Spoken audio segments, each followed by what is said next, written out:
Good morning students.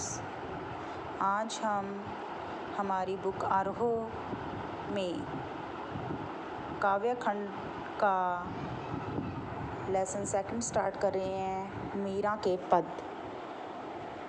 सबसे पहले मैं आपको इसमें इस कविता का नाम बताऊंगी, मेरे तो गिरधर गोपाल दूसरो ना कोई।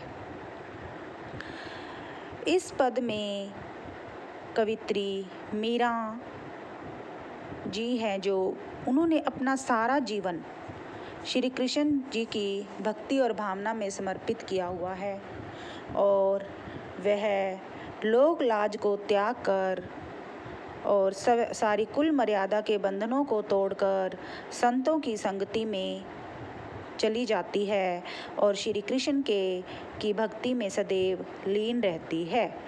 वह सांसारिक प्राणियों की दयनीय दशा को देखकर बहुत ही दुखी होती है और कहती है, मेरे तो गिरधर गोपाल दूसरो ना कोई, जाके सिर मोर मुकुट मेरो पति सोई। प्रस्तुत पद हमारी हिंदी की पाठ्य पुस्तक आरोह भाग 1 में संकलित एवं श्री कृष्ण भक्ति मीरा के द्वारा रचित पदों में से लिया गया है। इसमें मीरा की श्री कृष्ण के प्रति अटूट भक्ति व्यक्त की हुई है।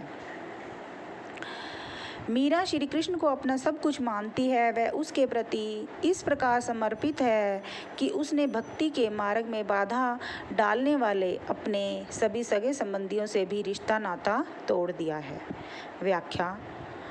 मीरा अत्यंत ही निर्भीक और स्पष्ट रूप में कहती है, बिना किसी डर के कहती है कि श्री कृष्ण के बिना मेरा इस संसार में कोई नहीं है। जाके सिर मोर मुकुट मेरो पति सोई। वह श्री कृष्ण जिसने गिरि को धारण किया हुआ था, उनके अतिरिक्त इस जगत में मेरा कोई दूसरा नहीं है। मेरा पति तो केवल वही है जिसने मोर पंखों से अपना मुकुट सिर पर धारण किया हुआ है। छाड़ी दिए कुल की कानी कहाँ करिए कोई। उसे छोड़कर मेरा अन्य माता पिता भाई बहन सगा संबंधी कोई नहीं है। मैंने सबको त्याग दिया है। संतन ठगी बैठी बैठी लोक लाज खोई, असुवन जल सींची सींची प्रेम बोली बोई। मुझे तो श्री कृष्ण का ही सहारा है। मैंने कुल की मर्यादा को भी त्याग दिया है। अब भला मेरा कोई क्या बिगाड़ सकता है। मेरे रक्षक तो केवल भगवान अर्थात श्री कृष्ण हैं। मैंने माया से विरक्त होकर संतों के साथ बैठ बैठकर रही सही लोक लाज भी खो दी है। लोक लाज अर्थात समाज की लज्जा। दूध की मथियन बड़े प्रेम से विलोई, दधी मथी घृत कढ़ी लियो, डारी देई दई छोई। भगत देखी राजी हुई, जगत देखी रोई, दासी मीरा लाल गिरधर तारो अब मोही। मैंने तो अश्रु जल से सींच सींच कर प्रेम रूपी बेल बोई है, जो इस समय बहुत ही बढ़ चुकी है। अब तो उस प्रेम बेल पर आनंद रूपी फल भी लगने लगे हैं। अर्थात मीरा को प्रभु श्री कृष्ण के प्रेम में अत्यंत ही आनंद आने लगा है। और फिर मीरा फिर से कहती है कि मैंने मथनी डालकर दही को बड़े ही प्रेम से मथा है। दही मथी घृत काढ़ी लियो, डारी दियो छोई। और मैंने उसमें से मक्खन तो निकाल लिया है और छाछ को छोड़ दिया है। कहने का भाव यह है कि खूब सोच विचार करने के बाद यह निष्कर्ष निकाला है कि ईश्वर की भक्ति ही इस संसार का सार तत्व है और शेष संसार या संसारिकता छाछ के समान है। मैं भक्तों को देखकर प्रसन्न होती हूँ, क्योंकि उन्होंने संसार के बंधन को त्याग दिया है, और संसार को देख कर रोती हूँ जो कि माया के मोह में फंसा हुआ है। मीरा अपने प्रभु श्री कृष्ण से विनम्र प्रार्थना करती है कि मैं आपकी दासी हूँ, इसलिए आप मुझे इस संसार रूपी सागर से पार उतार दो। विशेष मीरा की भगवान श्री कृष्ण के प्रति अनन्य प्रेम एवं भक्ति की भावना व्यक्त हुई है। वह संसार को मिथ्या और प्रभु भक्ति को सार तत्व बताती है।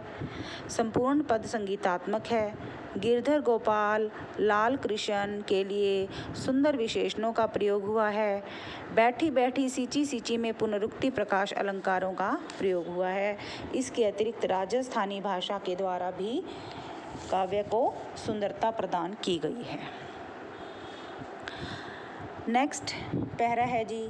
पग घुंघरू बांधी मीरा नाची, मैं तो मेरे नारायण सु आप ही हो गई साची। लोग कहें मीरा भई बावरी, न्यात कहे कुलनासी। विष का प्याला राणा भेजिया, पीवत मीरा हासी। मीरा के प्रभु गिरधर नागर, सहज मिले अविनाशी।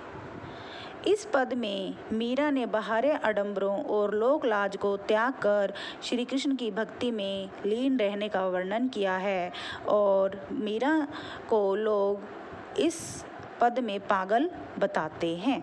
कुल के लोग तो कुल को कलंकित करने वाली कहकर भी मीरा की निंदा करते हैं, परंतु मीरा तो अपने प्रभु श्री कृष्ण की भक्ति में ही लीन है और वह कृष्ण को ही अपना प्रभु मानती है। व्याख्या। मीरा ने बताया वह प्रभु भक्ति में इतनी लीन है कि समाज की परवाह किए बिना पाँव में घुंघरू बांधकर नाचती है। मीरा कहती है, मैं तो मेरे नारायण सु आप ही हो गई साची, कि मैं अपने नारायण अर्थात श्री कृष्ण के समक्ष सामने अपने प्रेम एवं भक्ति का प्रदर्शन करके स्वयं ही उनके सामने सच्ची हो गई हूँ। मीरा ने अपने प्रेम की सच्चाई को अपने प्रभु के समक्ष नाच नाच कर व्यक्त किया है, तो लोगों ने मीरा को पागल अथवा बावली कहा है। लोग कहे मीरा भई बावरी, न्यायत कहे कुलनासी। विष का प्याला राणा भेजिया, पीवत मीरा हासी। समाज की दृष्टि में विवाहिता मीरा का श्री कृष्ण के प्रेम में ऐसे नाचना अनुचित था। उसके सगे संबंधी उसे कुल का नाश करने वाली स्त्री बताते हैं। उनके अनुसार मीरा के इस आचरण से कुल की मर्यादा नष्ट हो जाती है। मीरा की श्री कृष्ण भक्ति में ईर्ष्या के कारण राणा ने उसे विष से भरा हुआ प्याला भेजा ताकि वह उसे पीकर मृत्यु की नींद सो जाए। मीरा ने उसे अमृत समझकर पी लिया। मीरा कहती है कि मेरे तो प्रभु पर्वत को धारण करने वाले श्री कृष्ण हैं। मीरा के प्रभु गिरधर नागर, सहज मिले अविनाशी। वे ऐन ईश्वर हैं, वे अपने भक्तों को सहज रूप से मिल जाते हैं। कहने का तात्पर्य यह है कि जो भी सच्चे मन से ईश्वर को प्रेम करता है वे उसे बड़ी आसानी से मिल जाते हैं। विशेष राजस्थानी भाषा का प्रयोग किया गया है। मीरा का श्री कृष्ण के प्रति गहन प्रेम व्यक्त हुआ है, शांत रस है, प्रसाद भाषा गुण संपन्न है। तो स्टूडेंट्स, ये थी हमारी मीरा के पद के फर्स्ट और सेकंड पैरे की सप्रसंग व्याख्या। इन व्याख्याओं को आप सुने, समझें और अपनी फिर फेयर नोटबुक पर राइट करके लर्न करें। Okay, thanks.